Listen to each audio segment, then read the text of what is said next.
The day Caleb Hartman rode into Boone's trading post to buy a horse, he found something far more valuable chained beneath a cottonwood tree, a woman's life hanging by a thread, and a choice that would define his soul. What happened next wasn't just about money or morality. It was about whether one man could stand against a system built on cruelty and walk away with his conscience intact. This is the story of the purchase that changed everything. If you're watching from anywhere in the world, drop your city in the comments below. I want to see how far Elena's story travels. Now, let's begin. The Wyoming Territory stretched endless and unforgiving beneath a sky so wide it made men feel small. Dust rose in lazy spirals from the hooves of Caleb Hartman's roan mare as he approached the weathered sign that read Boone's Trading Post and Livestock Exchange. The August heat pressed down like a hand on his shoulders, and sweat traced a slow path down his spine beneath his cotton shirt. Caleb wasn't a man given to unnecessary travel. His ranch, the Double H, sat 3 days' hard ride to the north, and he'd left his foreman, Dutch, in charge of preparing for the autumn cattle drive.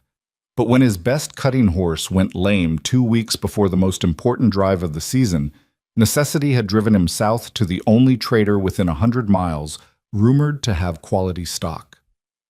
He'd heard of Silas Boone. Everyone had. The man ran his post like a kingdom at the edge of civilization, where the law was thin as morning mist, and a man's word meant only as much as the gun on his hip. Boone dealt in horses, cattle, furs, whiskey, and, if the rumors were true, anything else that could turn a profit. The post itself looked like something assembled from the bones of failed dreams. A main building of rough-hewn logs slouched beside a series of corrals and lean-tos. A hand-painted sign advertised fair prices and honest dealing, words that rang hollow the moment Caleb laid eyes on the place.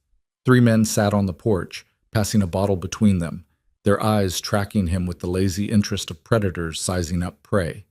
Caleb dismounted, tying his mare to the hitching rail with practiced efficiency.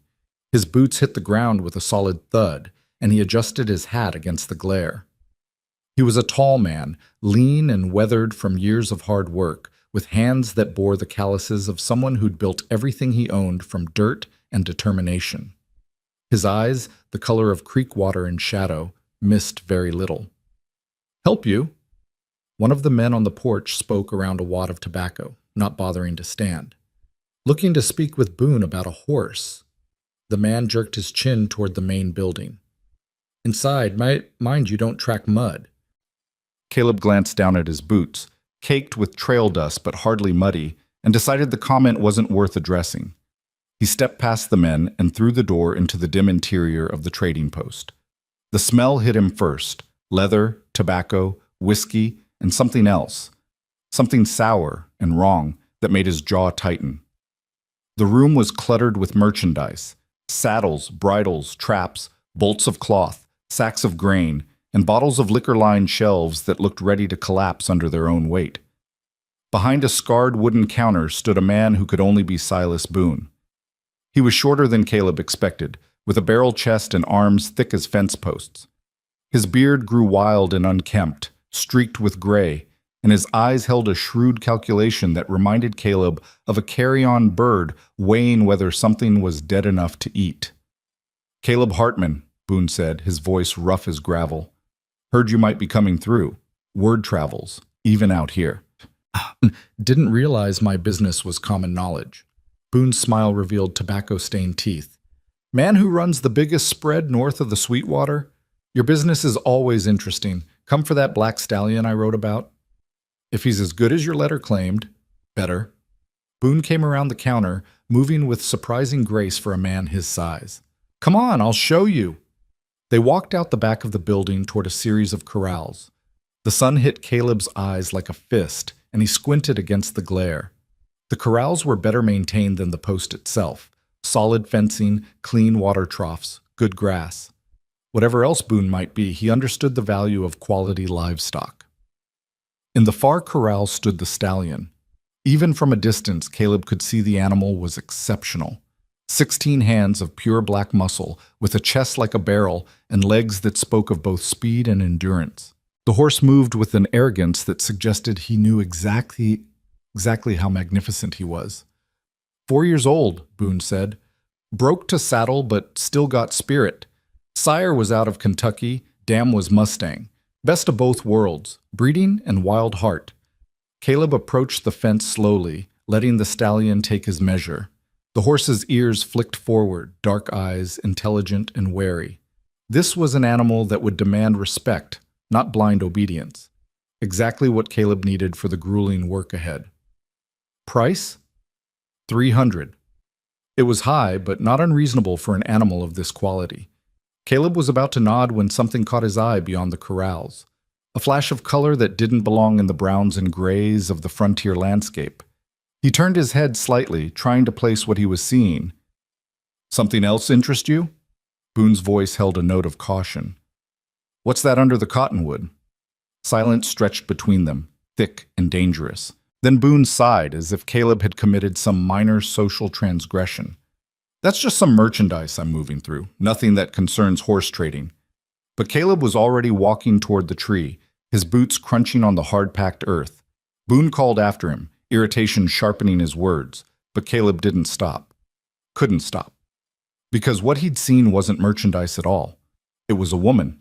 She sat beneath the cottonwood's sparse shade, her back against the trunk, her wrists bound to stakes driven deep into the ground on either side. Her dress had once been blue, but sun and dirt had faded it to something closer to ash. Dark hair hung in tangled waves around a face marked by exhaustion and something far worse, resignation. When she looked up at him, Caleb felt something crack in his chest. Her eyes were brown, deep as turned earth, and they held such a mixture of fear and desperate hope that he had to force himself to breathe. Christ, he whispered. She's fine, Boone said from behind him, closer than Caleb expected. Gets water twice a day, shade from the worst heat. She's just waiting for her buyer to collect her. Her buyer? Caleb's voice came out flat, dangerous. You're selling her. Contract labor, Boone corrected, pulling a folded paper from his vest pocket. All legal and proper. She signed herself into service to pay a debt, and I'm acting as broker for the transaction. Man up in Montana bought her contract 3 weeks ago, supposed to collect her yesterday, but he sent word he's delayed. Caleb turned to look at Boone, and the trader must have seen something in his expression because he took a half step back. This is human trafficking. This is business, Boone shot back. And it ain't your concern. You came for a horse, so let's talk horses. But Caleb was already moving toward the woman, dropping to one knee beside her. Up close, he could see the rope burns on her wrists, the hollow shadows beneath her eyes, the way her lips were cracked from thirst despite Boone's claims about water. Ma'am, he said softly, what's your name? She stared at him for a long moment, as if trying to determine whether speaking would make things worse. Then, so quietly he almost missed it. Elena Rowe. How long have you been here? 2 weeks, maybe more, hard to keep track. Elena's been very cooperative, Boone interjected. No trouble at all. Her buyer's paying top dollar, and she'll be treated well once she reaches... Treated well? Caleb stood so fast, Boone stumbled backward. She's tied to a tree like an animal. For security. Can't have merchandise wandering off. The word merchandise hung in the air between them like a curse. Caleb's hands curled into fists at his sides, every instinct screaming at him to put Boone on the ground and keep him there. But violence would solve nothing. Out here might made right, and Boone had men while Caleb was alone. Where are you from, Miss Rowe? Caleb asked, forcing his voice calm. Philadelphia, originally. Her voice was hoarse from disuse. My father died. Left debts. I had nothing, no family. A man offered me work out west, said I could work off passage and have employment when I arrived. But when we got to Kansas, he sold my contract to someone else. And they sold it again and again, until I ended up here. It was a story Caleb had heard whispered in saloons and around campfires. Young women lured west with promises of honest work, only to find themselves trapped in a nightmare of debt and exploitation. The law did nothing because men like Boone knew how to make their cruelty look legal on paper. The contract's binding, Boone said, sensing Caleb's thoughts. She signed it willingly in front of witnesses. Everything's legitimate. Legitimate, Caleb repeated, tasting ashes. You keep using that word like it means something. Means I can have you arrested for interfering with a legal transaction if you push this. By who? Nearest lawman is 6 days' ride from here, and you know it. Boone's hand drifted toward his belt, where a pistol hung in a worn holster. Don't need law to handle thieves and troublemakers. The threat hung between them, naked and clear. Caleb measured the distance between them, calculated odds he didn't like. 3 men on the porch, Boone here, possibly others inside. He was a decent shot, and better with his fists, but this wasn't a fight he could win through force. What's the contract worth? He asked. Boone blinked, surprised. What? The buyer in Montana. What's he paying? Understanding dawned in Boone's eyes, followed by a greed so pure it was almost beautiful in its ugliness. $400, non-negotiable. It was a staggering sum, more than most men earned in 2 years of hard labor. Enough to buy a good herd, stock a ranch, start a life. Caleb thought of his own accounts, carefully saved over a decade of brutal work. Thought of the cattle drive ahead, the expenses that would mount, the thin margin between success and ruin. Then he looked down at Elena Rowe, still bound to the earth, still waiting to see if her life would get worse or if some small miracle might intervene. I'll give you $500, Caleb said, but not for the contract. To end it. Boone's eyebrows climbed toward his hairline. End it? Void it. Burn it. Whatever you want to call it. I'm buying her freedom, not her service. That's not how contracts work, friend. You buy it, you own it. What you do with it after is your business, but the paper's the paper. Caleb's jaw worked. He hated every word coming out of his mouth, hated the system that made this conversation possible, hated that money could be exchanged for a human life like it was no different than buying cattle. But hating it wouldn't change it, and walking away would leave Elena Rowe to whatever fate awaited her in Montana. $600, Caleb said. Final offer. You give me the contract, I give you the money, and we never speak of this again. Silence. Boone's fingers drummed against his thigh, calculating. $600 was enough to erase any loyalty to the distant buyer, enough to make the trouble of explaining the situation worthwhile. Let me see your money. Caleb reached into his saddlebag, pulling out the leather wallet where he kept his notes and coin. He'd brought $800 for the horse and supplies, planning to negotiate hard and come home with savings. Now he counted out $600 in banknotes and gold, laying them on a flat stone near the corral fence. Boone picked up the money, examining each note, biting each coin. Finally, he nodded. Wait here. He disappeared into the trading post, returning minutes later with the contract and a pen. He spread the paper on the fence post, scratched out the buyer's name, and wrote Caleb's in its place. Then he signed the transfer and dated it. Congratulations, Boone said, handing Caleb the paper. She's all yours. The words made Caleb's stomach turn, but he took the contract, folding it carefully. Then he walked to Elena, pulling his knife from his belt. She flinched when she saw the blade, and he paused. I'm just cutting the ropes, ma'am. Nothing more. He saw the moment she understood, the way her eyes widened and filled with tears she was too proud or too exhausted to shed. The ropes fell away under his knife, and she brought her hands forward slowly, wincing as blood flowed back into cramped limbs. Can you stand? She tried and nearly collapsed. Caleb caught her, feeling how thin she was beneath the ruined dress, how her body shook with weakness and shock.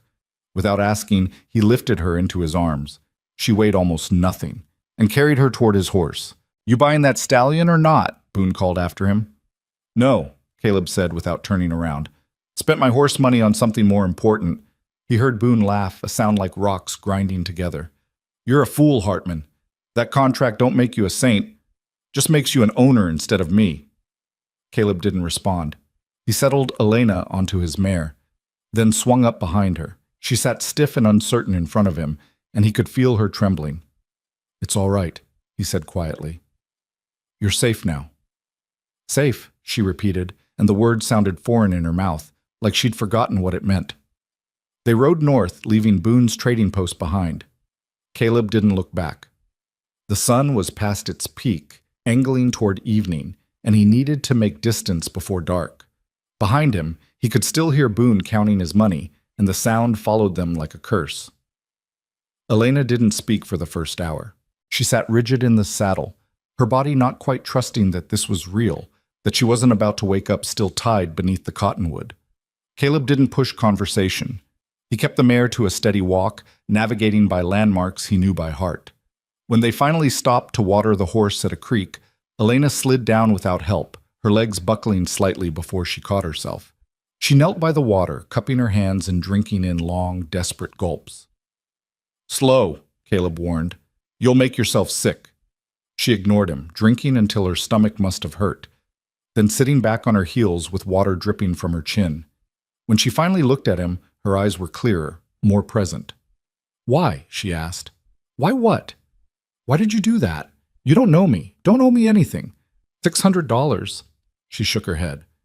"That's a fortune." Caleb crouched beside the creek, refilling his canteen.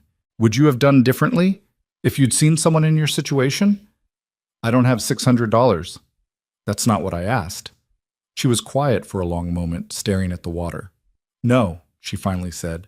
"I wouldn't have walked away either, but that doesn't explain why you didn't." "Don't need to explain it, just needed to do it." "So what happens now?" Her voice carried an edge of fear. "You bought the contract. Boone said that makes you the owner. What are you going to do with me?" Caleb looked at her, really looked at her, and saw the accumulated weight of too many betrayals, too many men who'd promised one thing and delivered another. She expected him to demand something in return for his rescue, expected ownership to mean exactly what the word implied. He reached into his saddlebag and pulled out the contract Boone had signed over. Elena watched him with wary eyes as he unfolded the paper, the legal language that had bound her to servitude, the signatures that had traded her like commodity. Then, deliberately, Caleb tore it in half, and then in half again, and again, until the pieces were too small to read, too small to have any meaning at all. "There's no contract," he said, letting the pieces flutter into the creek where the current caught them and carried them away. "There's no debt. There's no ownership. You're free, Miss Rowe. Completely free." She stared at the water where the paper fragments disappeared, her lips parted in disbelief. "I don't understand." "Nothing to understand. I didn't buy you to own you.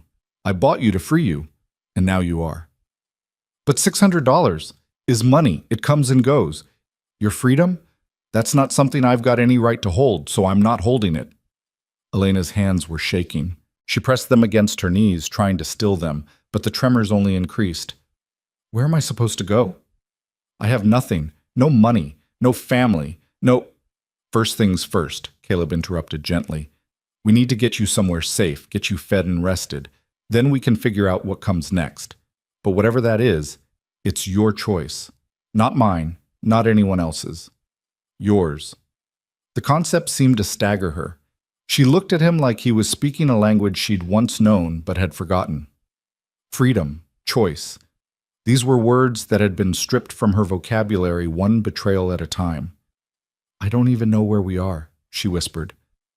"About 3 days north of Boone's Post, 3 days south of my ranch. There's a settlement called Willow Creek about a day's ride east. Has a boarding house run by a decent woman named Martha Gaines. I can take you there, give you enough money to get on your feet, help you figure out where you want to go next." "And if I don't want to go anywhere?" The question hung between them, fragile and uncertain. Caleb chose his words carefully. "Then we figure something else out. But Miss Rowe, I need you to understand something. I'm not a savior, and I'm not looking for gratitude or anything else. I saw a wrong that needed righting, and I did what I could. That's all this is."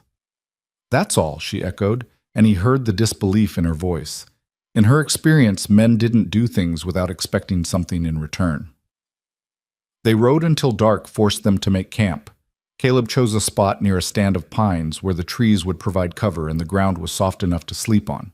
He built a small fire, more for comfort than warmth in the August evening, and shared his provisions, jerked beef, hard biscuits, and strong coffee that made Elena grimace when she tasted it. "I know," Caleb said, almost smiling. "Tastes like boot leather, but it'll keep you going." She drank it anyway, holding the tin cup in both hands like it was something precious. They ate in silence, the fire crackling between them, the vast Wyoming night pressing close. Somewhere in the distance, a coyote called, and the sound seemed to emphasize their isolation. "I was supposed to be a teacher," Elena said suddenly. In Philadelphia, before my father died. I had plans, a position lined up at a girls' school. I was good with children, patient. People said I had a gift for it. What happened? Debts. My father was a good man, but a terrible businessman. When he passed, everything came due at once. The creditors took the house, the furniture, everything. I was left with nothing but a trunk of clothes and no prospects. That's when the man approached me. Said he ran an employment agency, placed young women in respectable positions out west where workers were scarce and wages were good. But he didn't. No, he ran a different kind of business entirely. By the time I realized what was happening, I was too far from home, too isolated to do anything about it. And each time the contract got sold, I was farther from anywhere I knew, more alone, more powerless. She took another sip of coffee. I stopped believing anyone would help, stopped believing I deserved help. Everyone deserves help, Caleb said. And you didn't do anything wrong. You were preyed upon by someone who saw vulnerability and exploited it. That's on them, not you. Tell that to the people who bought and sold me like livestock. I'd tell them a lot more than that, if I had the chance. She looked at him then, really looked at him, and he saw her taking his measure, trying to reconcile the man who'd paid a fortune for her freedom with the men who'd traded her like property, trying to understand if this was real or just another trap. Your ranch, she said. You mentioned a cattle drive. That's important work, isn't it? It's survival. I've got 200 head that need to reach the railhead in Cheyenne before snow flies. Miss the window, and I lose the season's profit, maybe the ranch itself. And instead of buying the horse you needed, you spent your money on a stranger. Caleb poked at the fire with a stick, sending sparks spiraling into the darkness. The Double H has been my whole life for 10 years. Built it from nothing, fought drought and hard winters and every kind of setback you can imagine. But if keeping it meant walking away from someone in need, then it's not worth keeping. Some things matter more than land and cattle. I don't believe there are many men who think that way. Then you've known the wrong kind of men.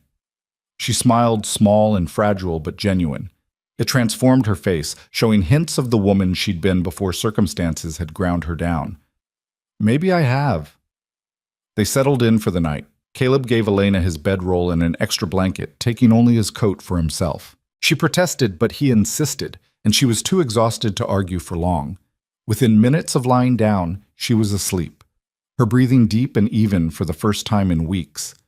Caleb sat by the fire, keeping watch, his rifle across his knees. The night was alive with sounds, wind in the pines, the creek's distant murmur, small creatures moving through the underbrush.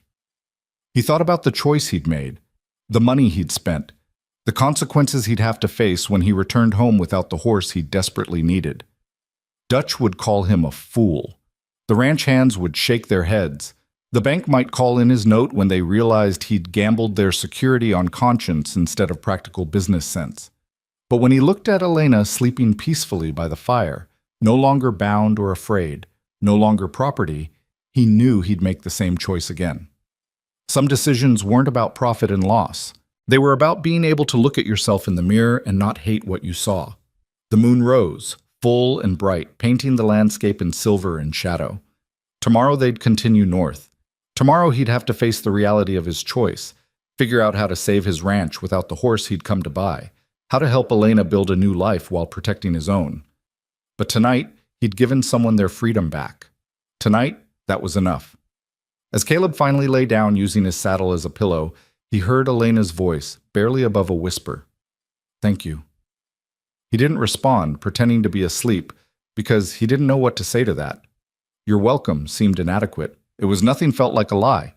So he said nothing at all, and listened to the fire die down to embers, and thought about all the ways a single choice could change the course of a life. The stars wheeled overhead, indifferent and eternal, and somewhere in the darkness, the future waited, uncertain, unwritten, and entirely their own to shape. Dawn broke cold and clear, the kind of morning that painted the prairie in shades of gold and amber. Caleb woke to find Elena already up, sitting by the dead fire with her arms wrapped around her knees, staring east toward the rising sun. She'd folded the bedroll neatly, and there was something about the careful precision of it that told him she wasn't accustomed to being cared for without earning it. Morning, he said, standing and working the stiffness from his shoulders. She turned, and he saw that her face looked different in the daylight, still exhausted, still marked by hardship, but somehow more present, as if sleep had returned some essential piece of herself she'd thought lost. "I didn't know if I should wake you," she said. "Wasn't sure what the protocol was." "No protocol. You're not a servant, Miss Rowe. You're a person who spent the night in my camp, that's all." She nodded, but he could see the concept still didn't quite fit in her mind. Years of being treated as property didn't erase overnight, no matter how much he wished it could.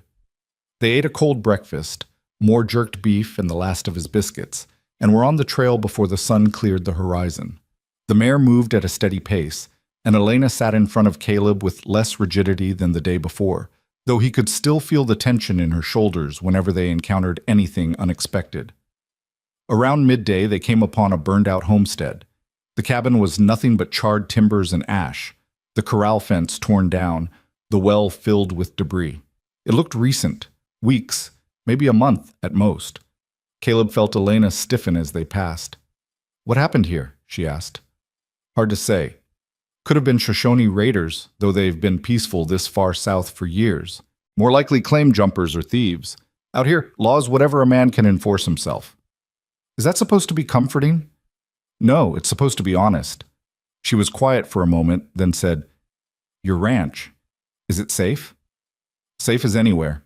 The Double H sits in a valley with good water and natural defenses. I've got 4 men who work for me year-round, good men who know how to handle trouble. We've had our share of difficulties, but nothing we couldn't manage." 4 men and you, against how many cattle?" 200 head, give or take. It's not the biggest operation, but it's mine. Built it from a land grant and a dream after I mustered out of the army. Elena glanced back at him, curious. "You were a soldier? Cavalry?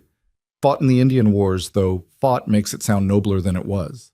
Mostly it was long rides, cold camps, and trying not to get killed over land disputes that never should have happened in the first place." He paused. "When my enlistment ended, I took my pay and headed north. Figured I'd spent enough time fighting other people's battles, time to build something of my own. And now you've spent your horse money on someone else's battle." "This wasn't a battle, Miss Rowe. It was just the right thing to do." She turned forward again, and he thought the conversation was over. But then she said very softly, "In Philadelphia, before everything fell apart, my father used to say that the measure of a man wasn't what he did when people were watching, but what he did when no one would ever know. I didn't understand what he meant then. I think I'm starting to now." They rode on through the afternoon, following a creek that wound north through increasingly rugged country. The flatlands gave way to rolling hills dotted with sage and juniper, and in the distance, mountains rose like broken teeth against the sky. Caleb pointed out landmarks as they passed, a distinctive rock formation, a lightning-struck pine, a meadow where antelope gathered at dusk. "You know this land well," Elena observed. "Have to. Out here, knowing your territory is the difference between living and dying. Where the water is, where the shelter is, which passes stay clear in winter, where the grass grows thick enough to support cattle. Every rancher carries a map in his head, and the details better be accurate. Do you love it? The land? The work?" The question surprised him. Most people asked about profit or practicality, not emotion. "Yeah," he said after a moment. "I do. It's hard, and it's unforgiving, and some mornings I wake up wondering why I didn't take an easier path. But then the sun comes up over the valley, and I see the cattle grazing, and I think about how every fence post and every building represents something I built with my own hands. Yeah, I love it. Wouldn't trade it for anything." Except $600. That wasn't trading. That was investing in something more important. My freedom. Human dignity. Yours, mine, everyone's. The world doesn't work if we can look at suffering and just walk past it because it's inconvenient or expensive. The land will still be there tomorrow. But that moment back at Boone's, that was a moment I'd never get back. And I couldn't live with making the wrong choice. Elena was quiet for so long he thought she might not respond. When she finally spoke, her voice was thick with emotion she was trying hard to control. "I stopped believing people like you existed. Started thinking maybe they never had. that the stories about kindness and honor were just fairy tales we tell ourselves to make the world seem less cruel than it is. People like me are everywhere, Miss Rowe. We just don't make as much noise as the other kind. Good people doing decent things doesn't make for exciting stories, so you don't hear about it. But we're out here. A lot of us. I hope you're right. I am. You'll see. By late afternoon, they came within sight of Willow Creek. It was less a town than a collection of buildings that had accumulated where two trails crossed: a general store, a blacksmith, a saloon, a boarding house, and a handful of other structures that served the scattered ranches and homesteads in the area. Smoke rose from several chimneys, and Caleb could see people moving between buildings, going about the ordinary business of living. "This is where you're taking me?" Elena asked. "If you want."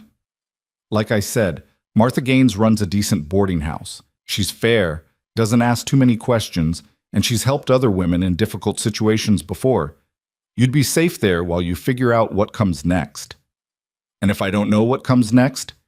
Caleb reined the mare to a stop at the edge of town.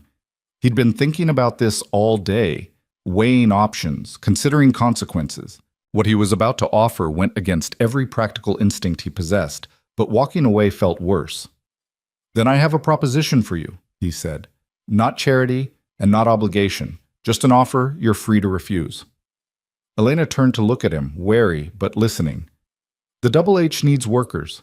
I'm short-handed going into the busiest season, and with the cattle drive coming up, I need all the help I can get. You said you were supposed to be a teacher. That means you can read, write, do figures?" "Yes, but I need someone who can manage the household accounts, handle correspondence, keep track of supplies and inventory. My foreman Dutch is good with cattle, but terrible with paperwork, and I've been doing it myself between everything else. It's honest work, and I'd pay you the same wage I pay my ranch hands, $30 a month plus room and board." Elena stared at him. "You're offering me a job." "I'm offering you an option. You can stay here in Willow Creek, find your own path, and I'll give you enough money to get started. Or you can come work for me, earn your own way, save up while you figure out where you want to go or what you want to do.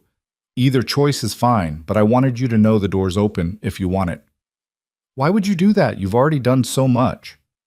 "Because you deserve a chance to rebuild on your own terms. And because, honestly, I could use the help. But Miss Rowe, if you come to the Double H, it's as an employee, not as anything else. You'd have your own quarters, your own space, and your work would be yours to do as you see fit within reason. No obligations beyond the job itself." Elena looked toward Willow Creek, then back at Caleb. He could see the calculation in her eyes, the weighing of risks and possibilities. Trust didn't come easy when it had been broken so many times. "How do I know you mean what you say?" she asked finally. "How do I know this isn't just another trap dressed up in kind words?" "You don't. That's the hard truth of it. You have to make a choice based on incomplete information and hope for the best. But I'll tell you this, if you choose to come to the ranch and you change your mind at any point, for any reason, I'll bring you back here myself and help you get settled however you want. No questions, no recriminations.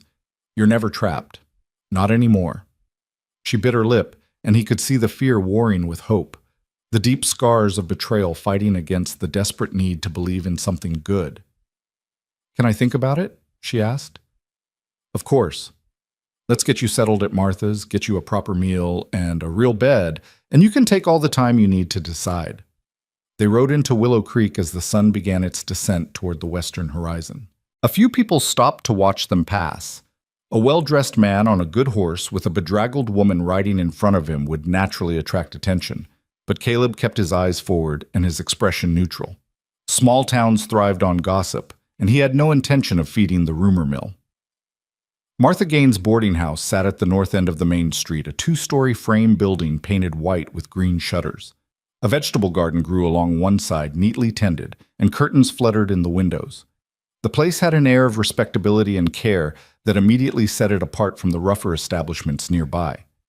Caleb dismounted and helped Elena down, then tied his mare to the hitching post. Before they could reach the door, it opened and Martha herself emerged. She was a woman in her 50s, solid and capable looking, with iron gray hair pulled back in a practical bun and eyes that missed nothing. When she saw Elena's condition, The ruined dress, the rope burns still visible on her wrists, the haunted look that hadn't quite left her face, her expression hardened. "Caleb Hartman," she said, her voice carefully neutral. "This is unexpected." "Martha, I need to talk to you, privately." She glanced at Elena, then stepped aside. "Come in, both of you. Supper won't be ready for an hour, but I can offer coffee and decent conversation." The interior of the boarding house was as well maintained as the exterior. Clean floors, sturdy furniture, the smell of fresh bread and lavender. Martha led them to a small sitting room and gestured for them to sit, then disappeared into the kitchen, returning moments later with a pot of coffee and 3 cups. "Now then," she said, pouring, "what brings you to my door with a young lady who looks like she's been through 7 kinds of hell?" Caleb had known Martha for years and trusted her discretion. He told her the story, Boone's trading post, the contract, the choice he'd made. He left nothing out, and Martha's expression grew darker with each detail. When he finished, she turned to Elena. "Is this how it happened, miss?" Elena nodded. "Every word.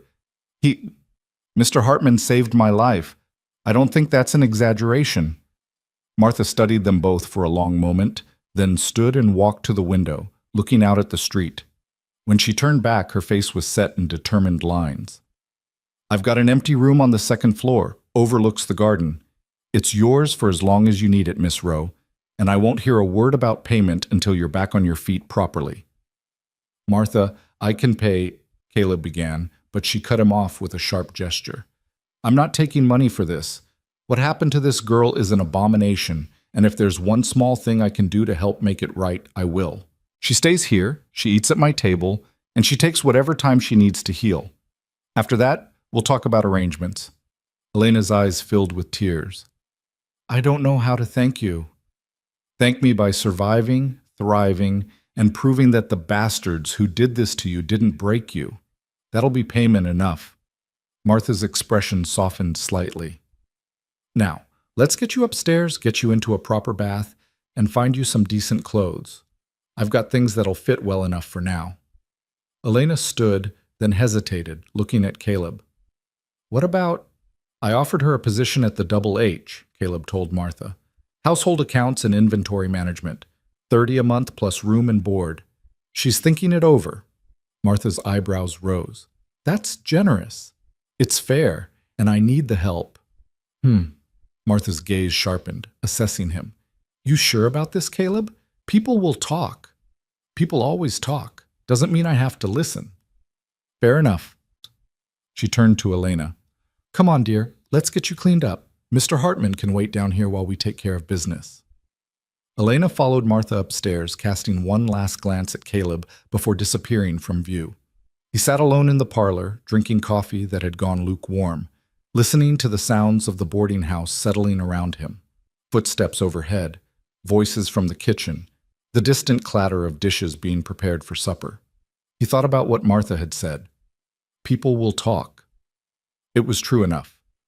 In a place like Willow Creek, a man bringing a destitute woman to town and offering her employment would generate speculation. Some would assume impropriety. Others would call him a fool for throwing good money after bad. The charitable ones might credit him with Christian kindness, but even that carried implications he wasn't entirely comfortable with. But the alternative, leaving Elena at Boone's or walking past her suffering, was unthinkable. So let them talk. He had faced down worse than gossip. Martha returned 20 minutes later, alone. "She's in the bath, first hot water she's had in God knows how long by the look of her. Those rope burns are going to scar. Can't be helped now." "No." Martha sat down across from him, fixing him with a level stare. "You did a good thing, Caleb. A hard thing, but good. That girl was maybe a week from being beyond anyone's help. I just happened to be there at the right time.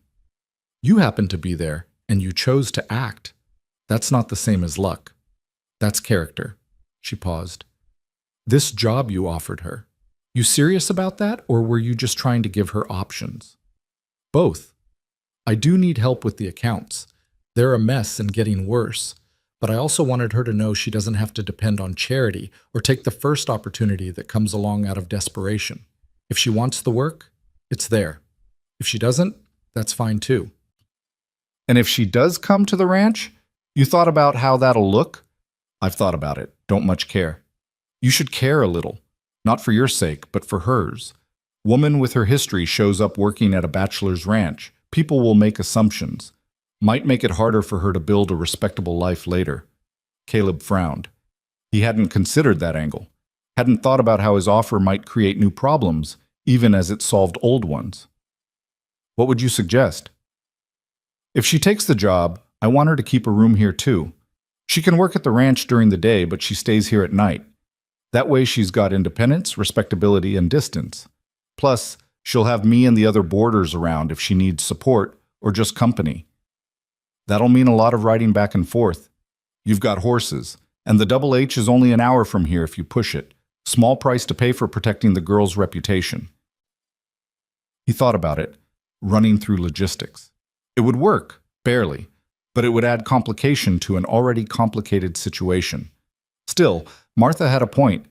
Elena deserved every advantage he could give her, including the social protection that came with keeping her living situation separate from her work. All right, he agreed. If she takes the job, we'll do it your way. I'll ride in to collect her mornings and bring her back evenings. You have my word. Martha nodded, satisfied. Good. Now, about payment for the room. I'm paying for it, and I don't want to hear arguments. If Elena wants to take over the expense once she's earning wages, that's between you and her. But until then, it's on me.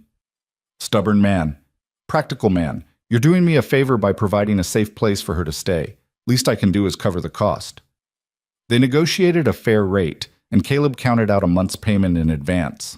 Martha took it reluctantly, clearly uncomfortable accepting money for what she considered basic human decency. But she was also a businesswoman who understood that pride didn't pay bills. Elena came down an hour later, transformed. She wore a simple brown dress that Martha had provided. Her hair was clean and braided, and though she still looked thin and tired, there was color in her cheeks, and a steadiness in her bearing that hadn't been there before. The hot bath and clean clothes had given her back something essential, a sense of herself as a person rather than property. Better? Martha asked. So much better, I can't begin to thank you. No need. You're welcome here for as long as you want to stay. Martha glanced at Caleb. I've told Miss Rowe about the arrangement we discussed. If she decides to take the position at your ranch, she'll work during the day but stay here at night. Protects everyone's interests. Elena looked between them. You've both done so much already. I don't want to be a burden. You're not, Caleb said. And this arrangement makes sense for everyone. You get independence and safety, I get help with work that desperately needs doing, and Martha gets a paying boarder. Everybody benefits. I haven't decided yet, Elena said quietly. About the job, I mean. It's a generous offer, but I need to think about whether I'm ready for any of it. Take all the time you need, Caleb assured her. I'm heading back to the ranch tomorrow morning.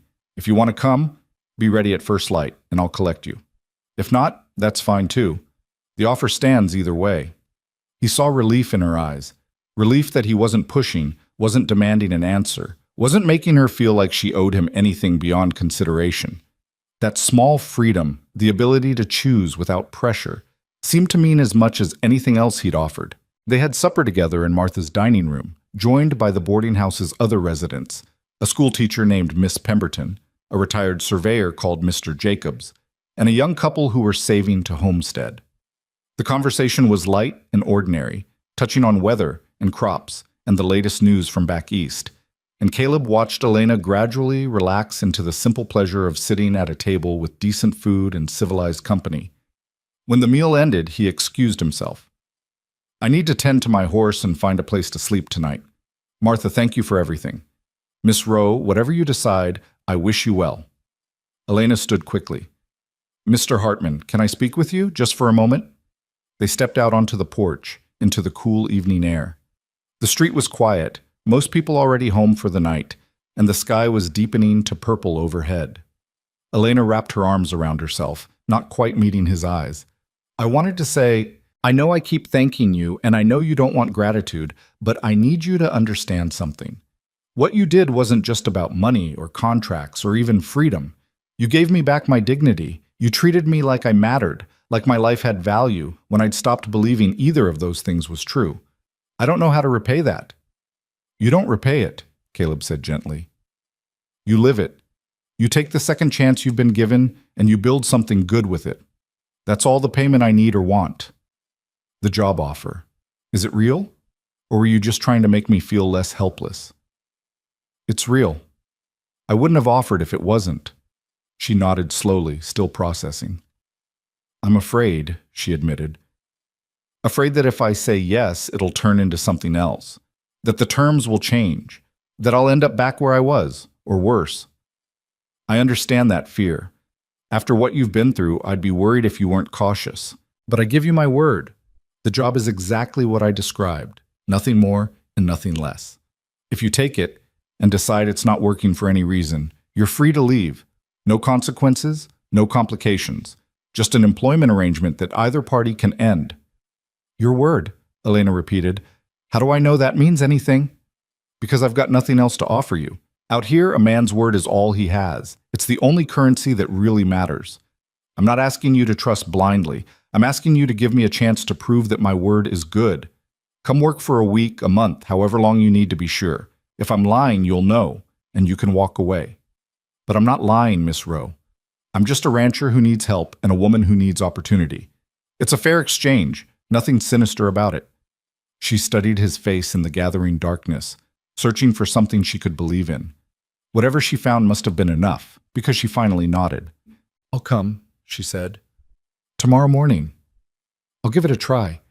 But, Mr. Hartman, Caleb, if we're going to be working together, you should call me Caleb. Caleb, then. I need you to understand that if this goes wrong, if you break your word, I won't survive it. I don't have another betrayal left in me. The rawness of that admission hit him like a fist to the chest. She wasn't being dramatic. She was stating a simple, terrible fact. She'd reached the absolute limit of what she could endure. I won't break my word, he said. I can't control what life throws at you, and I can't promise that working at the ranch will be easy or that you'll like it. But I can promise that I'll be honest, that the terms we set will be the terms we keep, and that you'll be treated with respect. That much I can guarantee. Then I'll see you at first light. She went back inside, and Caleb stood on the porch for a long moment, looking up at the stars beginning to appear overhead. He'd come south to buy a horse and ended up taking responsibility for another human life.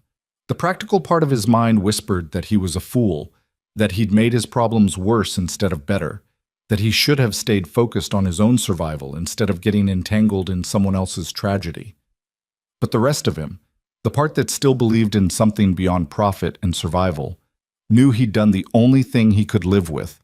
And tomorrow, he'd start the work of proving to Elena Rowe that decent men still existed in this hard country, that trust could be rebuilt, and that sometimes the most unexpected partnerships turned out to be the ones that mattered most. He collected his mare from the hitching post and walked her to the livery stable, where he paid for a stall and feed. Then he headed to the saloon, not for whiskey, but for information. He needed to send word to Dutch that he was coming back without the stallion, and he needed to start thinking about solutions to the problems that decision had created. The work of rebuilding both the ranch and a shattered life would start at dawn. And for the first time since leaving Boone's trading post, Caleb allowed himself to hope that maybe, just maybe, both efforts would succeed. Dawn came quick and cold, frost glittering on the grass outside Martha's boarding house. Caleb arrived just as the sun broke the horizon, his breath misting in the morning air. He'd slept poorly at the saloon, his mind churning through calculations and contingencies, but he'd made peace with his choices. The money was spent, the course was set, and now came the hard work of making it all mean something. Elena was waiting on the porch, dressed in the same brown dress from the night before with a wool shawl wrapped around her shoulders. She held a small bundle that looked like it contained her few possessions, and her face carried the determined expression of someone who'd made a decision and was committed to seeing it through despite her fears. "Morning," Caleb said, dismounting. "You ready?" "As I'll ever be." He helped her onto the mare, then swung up behind her. The familiarity of the position felt different this morning. Yesterday she'd been a rescued stranger, but today she was something else. An employee. A responsibility. Someone whose future was now tangled with his own in ways neither of them could fully predict. They rode north through country that grew progressively more beautiful as the sun climbed higher. Rolling grassland gave way to pine-covered hills, and in the distance the mountains rose sharp and white-capped against the blue sky. Caleb pointed out landmarks as they traveled, partly to fill the silence, and partly because he wanted her to know the territory. "That ridge to the west marks the boundary of Double H land," he said. "Everything from there to the creek we'll cross in about 20 minutes belongs to the ranch. It's not the biggest spread, but it's good land. Water year-round, grass that stays green longer than most places, natural shelter from the worst storms." "How long have you owned it?" 10 years come November. Bought the original 160 acres with my Army discharge pay and a loan I'm still paying off. Added another quarter section 3 years ago when the bank would extend my credit. If this cattle drive goes well, I might be able to pay down enough to feel like I actually own it instead of just making payments. Elena was quiet for a moment. "And if it doesn't go well?" "Then I lose everything and start over somewhere else. That's ranching. You're always one disaster away from ruin. Drought, disease, market collapse, bad luck. But you keep working because the alternative is giving up, and I'm not built for that." "Neither am I," she said softly. "Not anymore." The Double H ranch house came into view around mid-morning, nestled in a valley where a creek ran clear and cold over smooth stones. The main house was log construction, solid and practical, with a stone chimney and a covered porch. Behind it stood a barn, a bunkhouse, several outbuildings, and the corrals where cattle milled and horses grazed. Smoke rose from the bunkhouse chimney, and Caleb could see movement near the barn, his men going about the morning chores. As they rode into the yard, a man emerged from the barn. He was tall and weathered, somewhere in his 50s, with a gray beard and the bow-legged walk of someone who'd spent most of his life on horseback. His eyes were sharp and assessing as they took in Caleb and Elena. "Dutch," Caleb called out. "Need to talk to you." The older man walked over, his gaze moving from Caleb to Elena and back again. "Boss, wasn't expecting you back so soon, and I was expecting a horse, not a—" He caught himself, reconsidering his words. "Not a companion." Caleb dismounted and helped Elena down. "Dutch Morrison, this is Elena Rowe. She's going to be handling the household accounts and inventory management.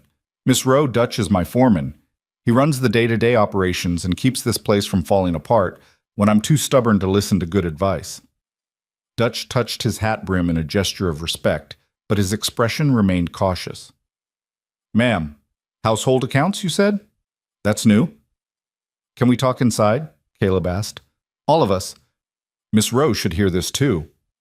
They walked to the main house, and Caleb led them into what served as both his office and sitting room. It was sparse but comfortable. A desk buried under papers, a few chairs, shelves lined with ranch records and account books, a fireplace that provided heat in winter. Elena's eyes went immediately to the chaos of paperwork, and he saw her expression shift from nervousness to something closer to professional assessment. Dutch settled into a chair with the ease of long familiarity. "So, no horse. That's going to make the cattle drive interesting." "I'm aware. That's what we need to discuss." Caleb took a breath, then laid out the entire story. Boone's trading post, the contract, the choice he'd made. He left nothing out, watching Dutch's face carefully as the tale unfolded. When he finished, Dutch was quiet for a long time. Finally, the older man shook his head. $600. That was our cushion, boss. Our margin for error." "I know. Without that stallion, we're short a good cutting horse for the drive. And without the cash reserve, if anything goes wrong—" "I know," Caleb repeated. "But it's done. Now we work with what we have and figure out solutions." Dutch looked at Elena, and his expression softened slightly. "No offense intended, ma'am, but that's a hell of a price for doing the right thing." "None taken," Elena said quietly. "And for what it's worth, if I could give the money back, I would. But I can't. All I can do is try to earn my place here and maybe help keep this ranch from failing because of me." "The ranch isn't failing because of you," Caleb said firmly. "It's facing challenges, same as always. We'll get through them, same as always." Dutch scratched his beard thoughtfully. "These accounts you mentioned, how bad are they?" "Bad enough that I've been putting off dealing with them for 6 months. The books are a disaster. I'm behind on 3 different invoices, And I honestly don't know if we're operating at a profit or loss right now because I haven't had time to calculate it properly. That bad, huh? Dutch turned to Elena. You any good with figures, Miss Rowe? I was training to be a teacher. Mathematics was one of my subjects. I've kept household accounts before, and I understand bookkeeping principles. Then maybe you can make sense of whatever mess the boss has created. Dutch stood, addressing Caleb. I'll get back to work. We've got plenty to do before the drive, and being short a horse means we need to work harder with what we've got. But boss, we need to talk about money soon. Real talk about what we can and can't afford. Agreed.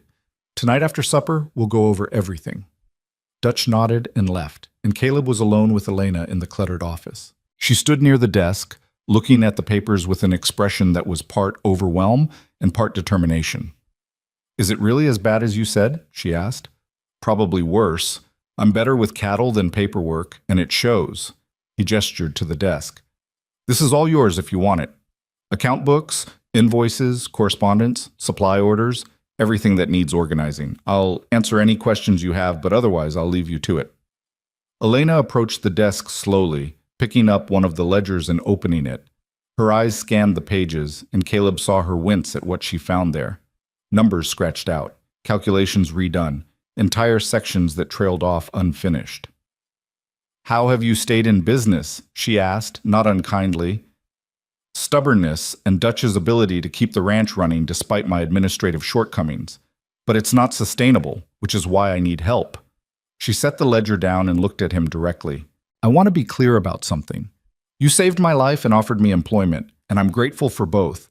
But if I'm going to do this job, I need to do it properly. That means I'll ask hard questions, point out problems, and probably tell you things you don't want to hear about how this ranch is being run financially. Can you handle that? Caleb felt a smile tug at his mouth. This was the first glimpse he'd seen of the woman Elena had been before circumstances broke her. Confident, competent, willing to speak truth even when it was uncomfortable. Miss Rowe, if you can tell me what's actually wrong with my finances and how to fix it, I'll consider it the best $30 a month I've ever spent. Say whatever needs saying. Then I'll start by saying this office is a disaster and these books are barely legible. I'll need at least a week just to sort through everything and figure out where you actually stand. You've got it. Whatever you need, new ledgers, supplies, time, just ask. Elena rolled up her sleeves, literally and figuratively. Then I should get started. The sooner I understand the situation, the sooner I can help you fix it. Caleb left her to the work, stepping outside into the cool morning air. The ranch yard was alive with activity, ranch hands moving cattle between pastures, someone repairing fence in the distance, the ring of hammer on anvil from the smithy. This was the world he understood, the physical labor of keeping a ranch alive. The paperwork and accounting he'd gladly surrender to someone who could make sense of it. Over the next week, Elena transformed the chaos of Caleb's office into something approaching order. She worked from dawn until he took her back to Martha's each evening, barely stopping for meals. The first day, she'd simply sorted papers into categories. The second day, she began entering transactions into new ledgers with neat, precise handwriting. By the third day, she was asking pointed questions about expenses and income that Caleb struggled to answer. This invoice from the feed supplier, she said on the fourth morning, holding up a wrinkled paper. It's dated 6 months ago and marked final notice. Have you paid it? Caleb frowned. I thought I did. There's no record of payment in the ledger. Then maybe I forgot. Send them a payment now. With what money? According to these books, you've got less than $100 in operating capital, and that's before accounting for wages owed, upcoming supply purchases, and the costs of the cattle drive. The number hit him like cold water. $100? That can't be right. Elena showed him the calculations, her finger tracing down columns of figures that told a story he hadn't wanted to see. Income from last year's cattle sale, minus expenses for winter feed, equipment repairs, wages, loan payments, and a dozen other costs that had seemed manageable individually but were crushing when totaled together. You're not just operating on thin margins, Elena said quietly. You're operating at a loss, have been for at least 2 years based on what I can piece together. The only reason you're still afloat is because you keep deferring payments and the bank hasn't called in your note. Caleb sat down heavily. How bad is it? Without a successful cattle drive this fall, you'll be insolvent by winter. Even with a good sale, you'll barely break even after paying what you owe. There's no room for error, no cushion for emergencies. One serious problem, sick cattle, injured horses, market downturn, and you lose everything.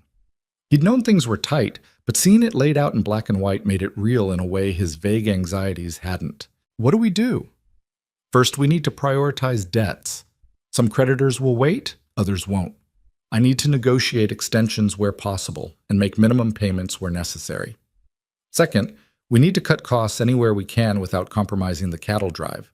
Third, we need to maximize the sale price of your herd, which means getting them to market in prime condition. You sound like you've done this before. My father's business failed slowly, then all at once. I watched him struggle with the same problems. Too little income, too much debt, not enough time to fix either. I learned what worked and what didn't. Mostly what didn't. Caleb looked at her with new respect. I'm sorry about your father. So am I. But at least his mistakes taught me something useful. If you'll let me, I think I can help you avoid the worst of what he went through. What do you need from me? Honesty about every expense, every debt, every obligation. No more putting off invoices or forgetting to record transactions. And you need to trust me to handle the money side of things while you focus on the cattle. Can you do that? It went against every instinct Caleb had. The ranch was his, built with his own hands, and surrendering control of any part of it felt dangerous. But he'd already trusted her with his household accounts. Trusting her with the financial strategy that might save or sink the Double H wasn't much different. All right, he agreed. The finances are yours. I'll give you complete access to everything and answer any questions you have. Just tell me if we're going to make it. Elena met his eyes. I don't know yet, but I promise I'll do everything I can to give us the best chance possible. The days fell into a pattern. Caleb would collect Elena each morning from Martha's boarding house, and they'd ride to the ranch together. She'd work in the office while he handled ranch operations, and they'd meet periodically to discuss urgent matters. In the evenings, he'd take her back to Willow Creek, and the cycle would repeat. The other ranch hands, Pete, Tommy, and Jake, were initially suspicious of Elena's presence, but they warmed to her as they saw the positive changes she was implementing. When she negotiated a better price on feed by consolidating orders with a neighboring ranch, Pete actually smiled. When she found a cheaper farrier who did equally good work, Tommy admitted she was pretty sharp for a city girl. Dutch remained cautiously optimistic. She's good with the books, he told Caleb one evening. Found 3 vendors who'd been overcharging us for years. Saved us nearly $40 just by asking questions and comparing prices. Think we'll make it through to the drive? Maybe. If the cattle stay healthy, if we don't lose any to predators or accidents, if the weather holds, and if the market price is decent when we get there. That's a lot of ifs. Always is. Yeah, but usually we've got more margin for error. This year we're betting everything on one good outcome. 2 weeks after Elena started, Caleb was in the barn repairing tack when she appeared in the doorway, backlit by afternoon sun. She was holding a ledger and her expression was troubled. We need to talk, she said. He set down the leather he was working on. That sounds ominous. I've been going through old records trying to understand your loan structure. Caleb, when exactly is your note due for renewal? November. Why? Because the terms require you to demonstrate sufficient capital reserves to cover 3 months of operating expenses. Do you have that? He felt his stomach drop. Not currently, no, but after the cattle sale, the sale happens in October. Your note renews in November. If the drive is delayed for any reason, or if the sale doesn't generate enough profit, you'll default on the renewal terms. The bank's always been flexible before. That was before. I talked to Mr. Carstairs at the bank yesterday when I was in town settling some invoices. He was very pleasant, very professional, and very clear that the bank is tightening its lending standards. They've had too many ranchers default in the last 2 years, and they're not extending the same courtesies they used to. Caleb leaned against the barn wall, feeling the weight of it all pressing down. So what you're saying is, we need this cattle drive to be perfect. Perfect timing, perfect execution, perfect sale price. Yes, and even then it might not be enough. Elena's voice was gentle but honest. I'm not trying to discourage you. I'm trying to make sure you understand exactly what we're facing so we can plan accordingly. We? She blinked. What?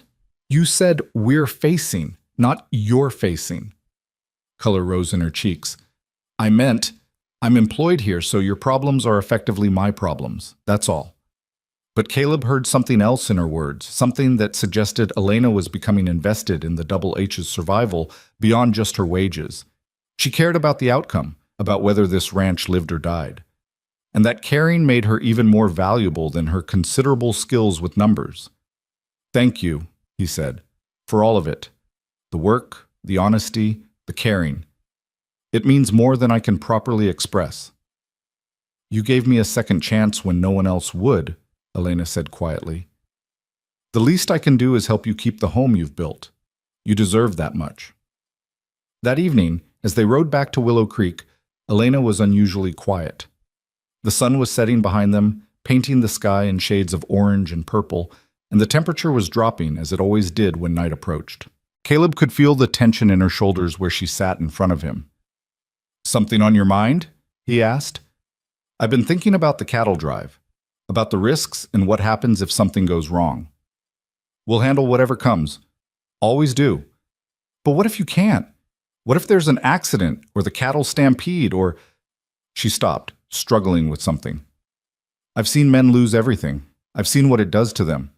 I don't want that to happen to you. The concern in her voice touched something deep in Caleb's chest. Miss Rowe, Elena, if we're going to work together and possibly watch your ranch fail together, you should call me Elena. Elena, then. And you should know something. I've been broke before. Lost everything once already, back before the war. It was hard, but I survived it and built something new. If the Double H fails, I'll be devastated. It'll hurt in ways I can't properly describe. But I'll survive that too, and I'll build again, somewhere else, somehow different. You make it sound simple. It's not simple, it's just necessary. The alternative is giving up, and that's not in my nature. He paused. Same as you. You've lost everything, survived things that would have broken most people, and you're still here, still fighting. That's not weakness, Elena. That's strength beyond measure. She was quiet for a long moment. Then so softly he almost missed it, she said, I'm afraid if I let myself care about this place, about these people, about this work, if I let it matter to me and then it all falls apart, I won't survive losing it. That's the risk of caring about anything. It gives life meaning, but it also makes loss hurt worse. But here's what I've learned. The hurt is worth it. The meaning, the connection, the purpose you find in caring about something bigger than yourself, that's what makes us human. That's what makes survival worthwhile. They reached Willow Creek as full dark settled over the land. Caleb helped Elena down from the mare, and she stood for a moment looking up at him. I care, she said simply, about the ranch, about whether we succeed. I didn't want to, didn't mean to, but I do. I know. I can see it in how you work, how you talk about our finances like they're a puzzle you're determined to solve. Is that all right? That I care? Elena, it's more than all right. It's exactly what I'd hoped for when I offered you this position. Someone who'd invest themselves in the work, who'd see the Double H as more than just employment. You've given me that, and it makes all the difference. She smiled, small but genuine. Then I'll keep trying, keep fighting for this place like it's worth saving. It is worth saving, and so are you. The words hung between them, weighted with meaning neither of them was quite ready to examine. Elena's smile faltered, replaced by something more complex, gratitude, fear, hope, and a fragile trust that was slowly beginning to take root despite everything she'd suffered. Good night, Caleb, she said finally. Good night, Elena. He watched her walk into the boarding house, saw Martha greet her at the door, then turned his mare toward the livery stable. The ride back to the ranch felt longer than usual, the darkness deeper, and his thoughts were complicated by the conversation they'd had. Elena was becoming more than an employee. She was becoming part of the ranch's story, woven into its survival in ways that went beyond bookkeeping and inventory management. And he was beginning to realize that saving the Double H wasn't just about keeping his land anymore. It was about proving to Elena that good things could last, that trust could be rewarded, that the world she'd been shown by cruel men wasn't the only world that existed. When he reached the ranch house, Dutch was waiting on the porch with 2 cups of coffee. The older man handed one to Caleb without comment, and they sat together in the darkness, looking out over land that might not be theirs much longer. "She's good for this place," Dutch said eventually. "The girl, I mean. Elena. She's bringing order to chaos, and that's worth more than wages. I know. You care about her, more than just as an employee." It wasn't a question, and Caleb didn't treat it as one. "Maybe. Too early to know what that means. Just be careful. She's been through hell, and she's fragile even if she doesn't look it. Last thing she needs is to feel obligated or pressured." "I know that too. This job, this arrangement, it's exactly what I told her it was. Nothing more unless she decides she wants it to be." Dutch nodded, satisfied. "Good. Because that girl deserves someone who'll be patient with her, who'll let her heal at her own pace. And if you're not that someone, you need to recognize it now before anyone gets hurt worse." "I'm trying to be that someone. Trying to be worthy of the trust she's starting to show. But Dutch, I'm scared too.